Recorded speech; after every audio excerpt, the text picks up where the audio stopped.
हम इस बात को देख पाए या ना देख पाए, पर यह असल सत्य है, क्योंकि जाने अनजाने मूर्खता से हम खुद ही अपनी वह बातें दूसरों को बता देते हैं जो हमें कभी नहीं बतानी चाहिए, और वही बातें जो जाने अनजाने में हमने किसी दूसरे के सामने बता दी थी, वही हमारे दुख का कारण बन जाता है, वही हमारे झगड़े का कारण बन जाता है।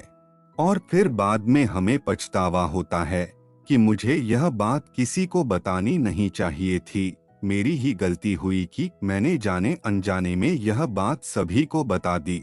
इसीलिए आज की यह जो कहानी मैं आपको सुनाने वाला हूँ, उसे सुनने के बाद आपको 7 ऐसी बातें पता चलेगी जो आपको कभी किसी को नहीं बतानी चाहिए। यह जो 7 बातें हैं जो आपको किसी को नहीं बतानी है, और क्यों नहीं बतानी है, इसके पीछे का तर्क भी मैं आपको दूंगा। और इन 7 बातों के अलावा अगर आपको लगता है कि कोई बात ऐसी है जो मुझसे छूट गई या मैं नहीं बता पाया, तो कमेंट सेक्शन में जरूर बताना। इससे पहले कि आप इस कहानी में खो जाएं, एक लाइक करके इस चैनल को सब्सक्राइब जरूर कर लें। तो चलिए कहानी शुरू करते हैं। एक समय की बात है, एक नगर में श्याम नाम का एक युवक रहता था। वह युवक बहुत गरीब था, कुछ पैसा नहीं था उसके पास, 2 वक्त की दाल रोटी भी बड़ी मुश्किल से उसको नसीब होती थी। किसी काम की तलाश में दिन रात खोज करने पर भी उसे कोई काम नहीं मिल रहा था। फिर एक दिन उसने अपनी पत्नी के सामने अपनी सारी समस्या बता दी। उसने अपनी पत्नी को कहा कि मैं जिस जगह भी काम मांगने के लिए जाता हूँ, तो हर कोई मुझे यह कहकर काम नहीं देता कि हमारे यहाँ काम की जरूरत नहीं है। मैं काम की तलाश कर कर के थक चुका हूँ। मुझे समझ नहीं आता कि मैं तुम लोगों का पेट कैसे भरूं, अपने बच्चों को कैसे पालूंगा। यह चिंता मुझे दिन रात खाए जा रही है। यह सुनकर उसकी पत्नी ने कुछ सोचकर कहा कि तुम एक आदमी के पास सिर्फ एक बार ही काम मांगने के लिए जाते हो, और जब वह काम नहीं देता तो तुम दोबारा उसके पास जाते तक नहीं हो। अगर तुम्हें उनसे काम लेना है तो तुम्हें हमदर्दी जतानी होगी, तुम्हें उनसे हमदर्दी हासिल करनी होगी, अपनी गरीबी दिखानी होगी, ताकि वह लोग तुम्हारी मजबूरी समझकर तुम्हें काम पर रख ले। इसलिए शर्म मत करो, उन्हें अपनी मजबूरी बताओ, अपनी गरीबी बताओ, और इसी उपाय से तुम काम पा सकते हो। यह बात श्याम की मस्तिष्क में बैठ गई, और अगले दिन काम मांगने के लिए वह उसी सेठ के पास जा पहुंचा जहां पर वह पिछले दिन काम मांगने के लिए गया था। लेकिन इस बार उसने हाथ जोड़कर उस सेठ से प्रार्थना की, उससे विनती की कि वह बहुत गरीब है और उसे काम की बहुत आवश्यकता है। वह जो कुछ भी उसे देंगे वह उसमें संतुष्ट हो जाएगा, पर कृपया करके मुझे अपने यहाँ काम पर रख ले। उसकी यह हालत देखकर उस सेठ ने उसे अपने यहाँ काम पर रख लिया। वह रोज वहाँ पर काम पर जाने लगा। वह अंदर ही अंदर खुश था कि उसे काम तो मिला, लेकिन उसे वेतन दूसरे लोगों से कम मिलता था। वही काम जो दूसरे लोग कर रहे थे, उन्हें ज्यादा वेतन मिल रहा था और इसे कम वेतन मिल रहा था। जब इस बारे में उसने अपने सेठ से कहा तो सेठ ने कहा कि देखो भाई, तुम्हें काम की जरूरत थी, इसलिए मैंने तुम्हें काम दिया, पर मेरा धन्यवाद करने की बजाय तुम मुझसे शिकायत कर रहे हो। यह कैसी बलवंत शाही है।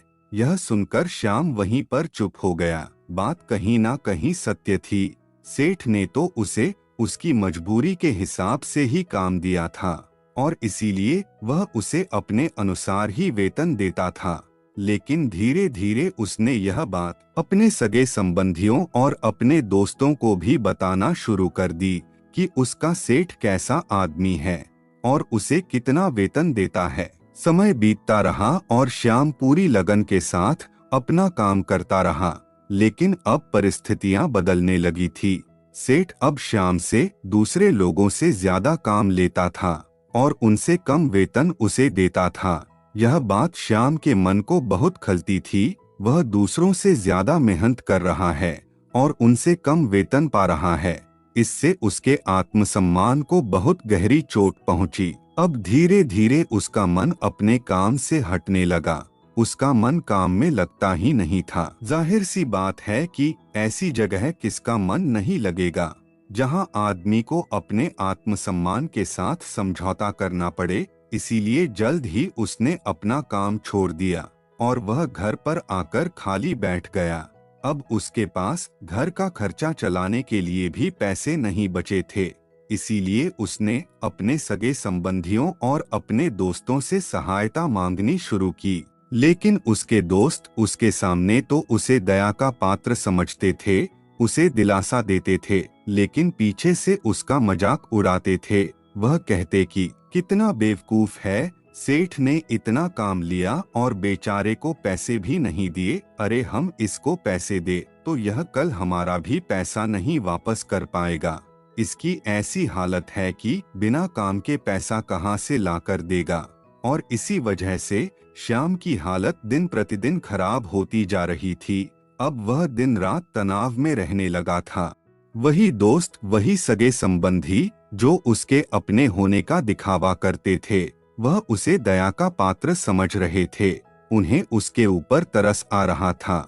सब लोग आकर उसे ज्ञान तो बहुत देते थे, लेकिन कोई सहायता नहीं करता था। और अक्सर ऐसा ही होता है, ज्ञान देने वाले तो बहुत मिल जाते हैं, लेकिन मदद करने वाले, उंगली पकड़कर, हाथ पकड़कर आगे चलाने वाले कितने लोग मिलते हैं। फिर एक दिन उसे पता चला कि पड़ोस वाले गांव में एक बौद्ध भिक्षु आया हुआ है जो बहुत ही ज्ञानी है। श्याम इतना तनाव में था कि उसे कोई रास्ता नजर ही नहीं आ रहा था। इसीलिए जाने अनजाने वह उस बौद्ध भिक्षु के पास पहुंच जाता है। वहां पहुंचकर वह सीधे उनके पैरों में गिरकर रोने लग जाता है। वह रोते रोते उन्हें अपनी सारी परिस्थिति बताता है। उसे बताता है कि किस तरह उसके सेठ ने उसका फायदा उठाया और उसके सगे संबंधी उसके साथ कैसा व्यवहार रखते हैं। सारी बातें सुनकर बौद्ध भिक्षु ने उसे चुप कराते हुए कहा कि यह सारी समस्याएं तुम्हारी बुद्धिहीनता, तुम्हारी मूर्खता के कारण उत्पन्न हुई है। अगर तुम्हारे अंदर विवेक होता तो इनमें से एक भी समस्या तुम्हारे चित्त को दुखी नहीं कर सकती थी। लेकिन तुमने अपने अविवेक के कारण, अपनी मूर्खता के कारण खुद ही अपने रास्ते में कांटे बिछा दिए। परंतु आज मैं तुम्हें 7 ऐसी बातें बताने जा रहा हूँ जो भूलकर भी किसी को मत बताना। और इन बातों का अनुसरण करते हुए तुम बाहर से मिलने वाले दुखों को तो दूर कर ही सकते हो जो बेवजह दुनिया की वजह से तुम्हारे अंदर पले बड़े हैं। पहली बात जो किसी को नहीं बतानी चाहिए वह है अपनी मजबूरी का दिखावा करके दूसरों का दया पात्र बनकर उनकी सहायता लेने की गलती कभी मत करना। हो सकता है कि आज वह तुम्हारी मजबूरी देखकर तुम्हारी सहायता कर दे, लेकिन कल वह तुम्हारा फायदा उठाने से भी नहीं चुकेंगे। और अगर फायदा नहीं उठा पाया तो दूसरों के सामने तुम्हारा मजाक बनाने में वह आदमी कभी नहीं चुकेगा। इसीलिए कभी भी अपनी मजबूरी का दिखावा मत करो। अगर घर में 2 रोटी है, सूखी रोटी है, तो वहीं खाकर सो जाओ, लेकिन दूसरों को इसके बारे में भनक तक नहीं लगनी चाहिए। जरा आप खुद सोचो, मजबूरी बताने का क्या प्रयोजन होता है। एक इंसान या तो वह दूसरों से सहानुभूति हासिल करना चाहता है या उनसे कोई आर्थिक मदद चाहता है, लेकिन अगर दोनों ही परिस्थितियां आप देखें तो दूसरे इंसान आपका फायदा उठाने से नहीं चुकेंगे, और अगर वह फायदा नहीं भी उठाएगा तो अपनी नजर में तो वह आपको मूर्ख ही समझेगा, बेवकूफ समझेगा, और दूसरों के सामने आपका मजाक तो जरूर बनाएगा। इसीलिए अपनी मजबूरी के बारे में कभी किसी को मत बताना। दूसरी बात जो किसी को भी नहीं बतानी चाहिए वह है अपनी अतीत की गलतियां और भविष्य की रणनीतियां। जरा सोचो, अगर हम अपने अतीत की गलतियां किसी दूसरे को बताते हैं तो उसका क्या प्रभाव होगा। वह गलतियां ठीक तो नहीं की जा सकती, तो उन्हें बताने का क्या प्रयोजन रह जाता है। आप अपने अंधेरे पहलू को खुद दुनिया के सामने बता रहे हो, खुद अपनी गलतियां दूसरों के सामने बता रहे हो। इससे उस आदमी की नजर में आपका एक चरित्र घटित हो जाएगा और वह भविष्य में हमेशा आपको उसी नजरिए से देखेगा। इसीलिए किसी भी आदमी की नजर में अपना चरित्र गठित मत होने दो और जरा सोचो कि आप व्यर्थ में ही अपने भविष्य की रणनीतियां दूसरों के सामने बता रहे हो। जो लोग आपके काम का हिस्सा ही नहीं हैं, उनके सामने अपने भविष्य की रणनीतियां अपनी डींगे हाँकने का क्या फायदा। वह लोग आपकी सहायता तो नहीं करेंगे, लेकिन आपकी भविष्य की रणनीतियों में बाधा जरूर बन सकते हैं। आप खुद अपने विवेक का इस्तेमाल करिए और सोचिए कि आपके साथ भी ऐसा हुआ है कि आपने अपनी भविष्य की रणनीति किसी को बताई हो और वह कामयाब ना हुई हो। जरूर हुआ होगा, जरा गौर से सोचिए। तीसरी बात जो किसी को नहीं बतानी चाहिए वह है अपने घर की बातें। जो भी हमारे घर के अंदर आपस में बातचीत होती है, हमारे माँ बाप के साथ, हमारी पत्नी के साथ, हमारे बच्चों के साथ, वह बातें परिवार तक ही सीमित रहनी चाहिए। अगर आप इन बातों का दूसरों के सामने ढंढोरा पीटते हो तो दूसरों को आपके घर में घुसने का एक मौका मिल जाता है और वह इसका फायदा उठाने से कभी नहीं चुकेगा। वह आपके परिवार के सदस्यों को आपसे दूर लेकर जाने की कोशिश करेंगे। सर, ऐसा होता है। हम समाज में देखते हैं कि हम अपने घर के झगड़ों को कम करने के लिए उन झगड़ों को अपने पड़ोसियों और दूसरे सगे संबंधियों को कहते हैं, लेकिन इससे आपको सहायता कभी नहीं मिली होगी, बल्कि आपके घर के लड़ाई झगड़े और ज्यादा बढ़ गए होंगे। और अगर आप अपने माँ बाप की बात दूसरों को बताएंगे तो आपके माँ बाप को बुरा लगेगा कि हमारा बेटा हमसे बताए बगैर दूसरों को यह बातें बता रहा है। इसीलिए अपने घर की बातें और अपने घर के लड़ाई झगड़े किसी के सामने मत बताना।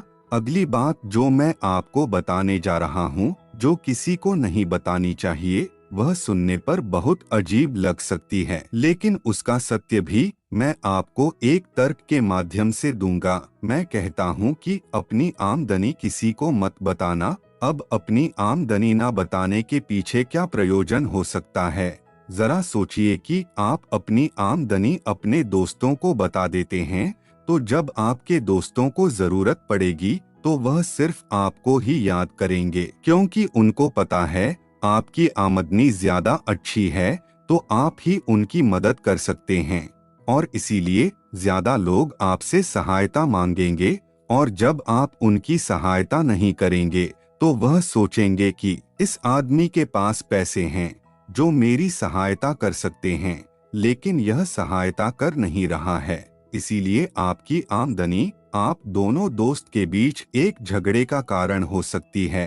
कम आमदनी होगी तो लोग मजाक उड़ाएंगे और ज्यादा होगी तो सहायता मांगेंगे, तो अपनी आमदनी बताने का क्या प्रयोजन है?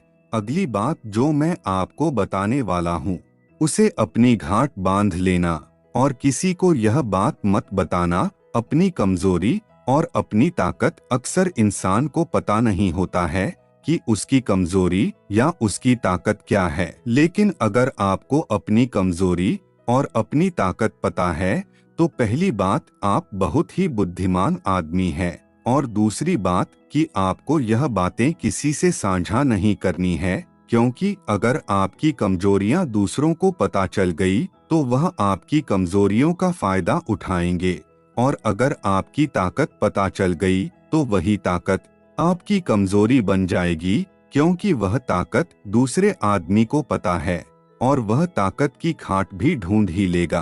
अपनी कमजोरी और अपनी ताकत अपनी पत्नी या अपने पति को भी नहीं बतानी चाहिए, क्योंकि इसके बाद आपको घर में हमेशा उनसे दब के रहना पड़ेगा। अगली बात जो किसी को नहीं बतानी चाहिए वह है अपने मित्र और अपने शत्रु। आप अपने मित्रों के बारे में अगर दूसरे लोगों को बताएंगे तो वह आपके मित्रों के साथ अपनी घनिष्ठता बनाकर आपको धोखा दिलवा सकते हैं, आपके गहरे मित्रों को आपसे दूर करने का प्रयास कर सकते हैं।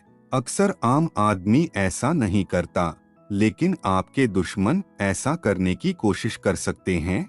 और दूसरी तरफ आपके शत्रु का भी किसी को नहीं पता लगना चाहिए, क्योंकि आज जो आपका मित्र है अगर कल वह आपका दुश्मन हो गया तो वह आपके दुश्मन के साथ मिलकर आपको परास्त कर सकता है, आपको धोखा दे सकता है। इसीलिए अपने सबसे अच्छे दोस्तों को भी अपने दुश्मन के बारे में कभी मत बताना। अगली और आखिरी बात कहना चाहता हूँ कि जब तुम दान करते हो तो दान के बारे में भी किसी को मत बताना, नहीं तो दान करना व्यर्थ हो जाता है, बेकार हो जाता है। जब आप दान का ढिंढोरा पीटते हो तो आप यह बता रहे हो कि मैं कितना बड़ा दानी पुरुष हूँ, और यह आपके अंदर एक अहंकार निर्मित करेगा। इसीलिए दान गुप्त रूप से किया जाए उतना ही अच्छा होता है, उतना ही फलदायी होता है। जब आपका बायां हाथ दान कर रहा हो तो दाएं हाथ को भी ना पता चले कि बायां हाथ दान कर रहा है। यह 7 बातें जो बौद्ध भिक्षु ने श्याम को बताई, इनमें संसार के सभी सिद्धांत छिपे हुए हैं। इन बातों का अनुसरण करते हुए आप अपने घर में सुख शांति बना सकते हैं और घर के झगड़े हमेशा के लिए दूर कर सकते हैं। आप इन बातों के बारे में अपने विवेक से भी सोचेंगे तो आपको यह बातें सच मालूम पड़ेंगी। और हमारा कहानी सुनाने का मकसद यही है कि आपका विवेक जागृत हो, आप खुद उन बातों के बारे में सोचे जो हम आपको बता रहे हैं। और इनके अलावा भी अगर आप कुछ जानते हैं तो उन बातों को भी कमेंट सेक्शन में जरूर डालें। तो दोस्तों, आज की कहानी में बस इतना ही। उम्मीद है आपको यह कहानी पसंद आई होगी।